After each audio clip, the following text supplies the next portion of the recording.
Hello everyone, मैं Shraddha Agrawal, guest lecturer commerce, government arts and commerce college Kohka Neora से M Com second semester के students के लिए बिजनेस लॉज के कंज्यूमर प्रोटेक्शन एक्ट 1986 नामक यूनिट से एक वीडियो लेक्चर लेकर आई हूँ। सबसे पहले हम कंज्यूमर प्रोटेक्शन एक्ट का एक इंट्रोडक्शन पढ़ेंगे। Draft of consumer protection act was placed on the table of Indian parliament on 9 दिसंबर 1986। कंज्यूमर प्रोटेक्शन एक्ट का एक पहला ड्राफ्ट जो है वो भारतीय संसद में हुआ 9 दिसंबर 1986 को। This act came into force from 15 अप्रैल 1987 और ये एक्ट जो है वो लागू हुआ 15 अप्रैल 1987 को। Provisions of this act are applicable throughout the India. इस एक्ट के जितने भी प्रोविजंस हैं, जितने भी प्रावधान हैं, वो पूरे भारत में लागू होते हैं। इसके फीचर्स, इसकी विशेषताएं या कैरेक्टरिस्टिक्स क्या है?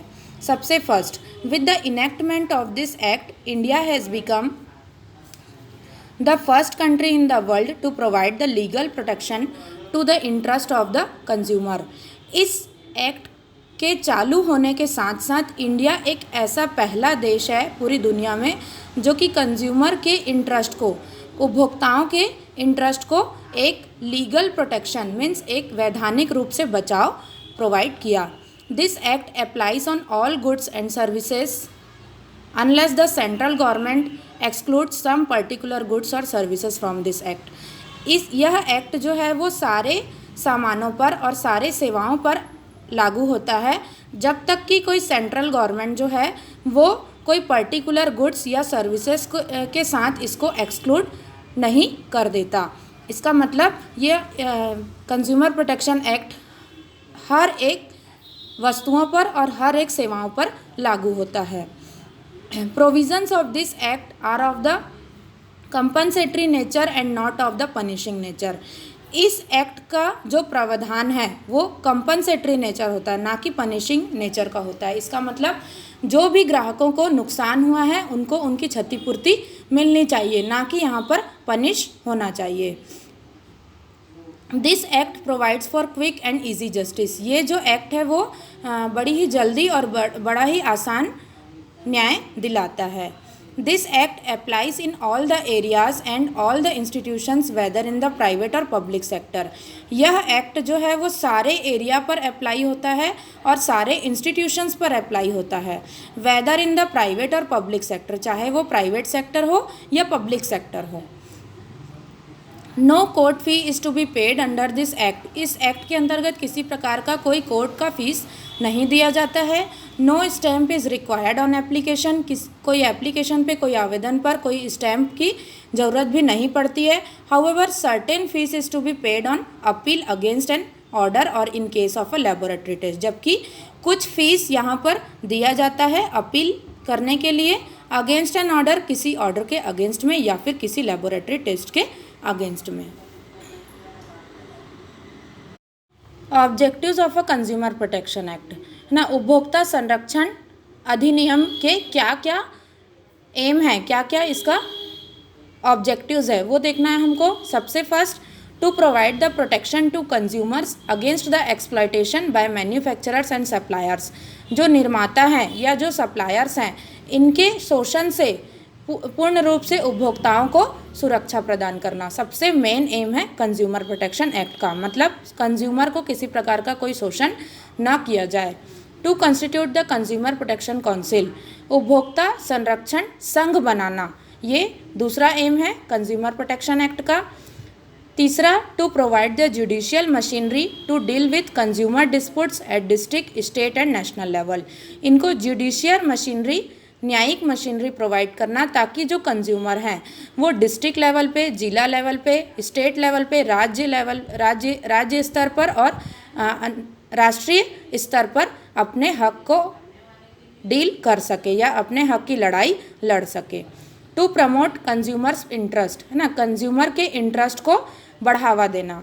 मतलब ग्राहक जो है वो आज के मार्केट का राजा होता है। अगर ग्राहक ही संतुष्ट नहीं है तो वो दोबारा माल खरीदेगा नहीं। इसलिए यहाँ पर ग्राहकों के इंटरेस्ट को बढ़ावा देने के लिए कंज्यूमर प्रोटेक्शन एक्ट लागू किया गया।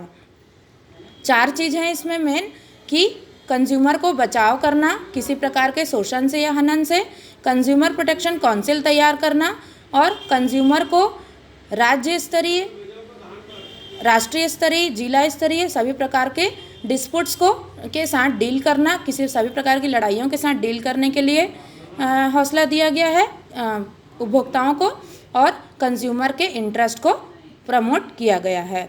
Persons treated as a consumer under the consumer protection act ना, section 2(1)(d) of the consumer protection act 1986 defines a consumer by dividing it into 2 parts. अब ऐसे कौन कौन से लोग हैं जो इस कंज्यूमर प्रोटेक्शन एक्ट के अंतर्गत माने जाते हैं या ट्रीट किए जाते हैं। तो section 2(1)(d) consumer protection act 1986 में ये डिफाइन किया जाता है कि जो कंज्यूमर है उनको 2 पार्ट में बांटा गया है। पहला कंज्यूमर ऑफ गुड्स, मतलब ऐसा कंज्यूमर जिसको सामान चाहिए। अब कंज्यूमर ऑफ गुड्स हम किसको बोलते हैं ये हम ध्यान देंगे। पहला boys any goods for a consideration, मतलब कुछ पे करके वो कुछ भी सामान खरीदता है। Uses the goods with the approval of buyers, वो बायर के अप्रूवल से किसी प्रकार का गुड्स का इस्तेमाल करता है। तीसरा boys any goods and uses them for the purpose of earning his livelihood by self employment, खुद अपने आप को सेल्फ एम्प्लॉयमेंट देके अपना पैसा कमा करके वो किसी प्रकार का सामान खरीदता है अपनी लिवलीहुड, अपना जीवन यापन करने के लिए। फिर सेकंड है कंज्यूमर ऑफ सर्विसेज, है ना। कंज्यूमर ऑफ सर्विसेज क्या होता है। पहला है हायर्स और avails of services for a consideration, कभी किसी की सर्विसेज कुछ कंसिडरेशन, कुछ पैसों के बदले हायर करना या अवेल करना। फॉर एग्जांपल अगर हम बीमार पड़ जाते हैं तो हम अपना इलाज खुद नहीं कर पाते, हम डॉक्टर के पास जाते हैं और डॉक्टर अपनी सर्विस हमको देता है और उसके बदले हम उनको फीस प्रोवाइड करते हैं। अगर हम किसी समस्या से जूझ रहे होते हैं तो हम एडवोकेट या वकील के पास जाते हैं और वकील हमारी समस्या को सुलझाने के बदले फीस लेता है। Avails of service with the approval of hirer, अब ऐसा भी होता है कि कई सारे हायरर के अप्रूवल से, हायर मतलब एक प्रकार का किराया, तो किराए की सर्विसेज मान लो, जैसा कि इसमें एग्जांपल दिया इंश्योरेंस पॉलिसी। इंश्योरेंस पॉलिसी हम बहुत सारी लेते हैं। Insurance policy life insurance policy होती है, general insurance policy, fire insurance policy, motor vehicle insurance होता है, जिसमें क्या होता है हमारे रिस्क, हमारे जितने भी बहुत सारे रिस्क हम कवर करते हैं वो उससे हम लोग बच पाते हैं।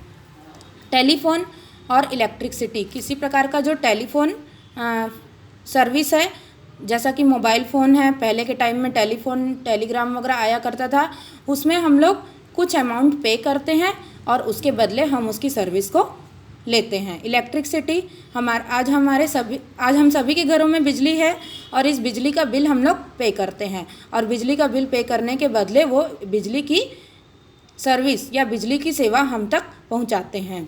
वाटर, इसी प्रकार से वाटर टैक्स भी होता है, हम पानी लेते हैं, पानी के बदले हमको टैक्स देना पड़ता है। गैस कनेक्शन, और भी कई प्रकार के गैस के कनेक्शंस होते हैं। तो इस प्रकार से कंज्यूमर ऑफ सर्विसेज को इन भागों में बांटा गया है। मतलब ऐसे व्यक्ति जो कंज्यूमर प्रोटेक्शन के अंतर्गत डील किए जाते हैं, तो 2 प्रकार के व्यक्ति हैं। पहला है कंज्यूमर ऑफ गुड्स, जो कि गुड्स के लिए या सामान के लिए बनाए जाते हैं, उसमें भी हमने 3 प्रकार के पढ़ा। एक वो व्यक्ति हैं जो कुछ पैसे पे करके सामान खरीदते हैं, दूसरे वो व्यक्ति हैं जो बायर के अप्रूवल के साथ साथ उस गुड्स का यूज़ करते हैं, और तीसरे वो व्यक्ति होते हैं जो सामान खरीदते हैं अपने सेल्फ एम्प्लॉयमेंट के द्वारा अपनी लिवलीहुड या अपना जीवन यापन कमाने के लिए या अपना जीवन रहन सहन करने के लिए। कंज्यूमर ऑफ सर्विसेज, जो सर्विसेज दी गई हैं उसके बारे में यहाँ पर दिया है। पहला है हायर्स और avails of services for a consideration, example doctor, advocate, ये दिया गया है यहाँ पर, मैंने आपको पहले ही एक्सप्लेन कर दिया है। कि किस किस प्रकार की सर्विसेज दी गई है, उनको दो भागों में यहाँ पर बांटा गया है। मतलब एक प्रकार हम किसी की सर्विस लेके उसको फीस दे देते हैं कुछ समय के लिए, और दूसरा ये है कि हम उसको समय समय पर वो सर्विस हम लेते रहते हैं और बार बार उस फीस को पे करते रहते हैं। आई होप आप लोग को ये लेक्चर समझ आया होगा। इसके आगे का हम लोग नेक्स्ट वीडियो में डिस्कस करेंगे। Thank you so much.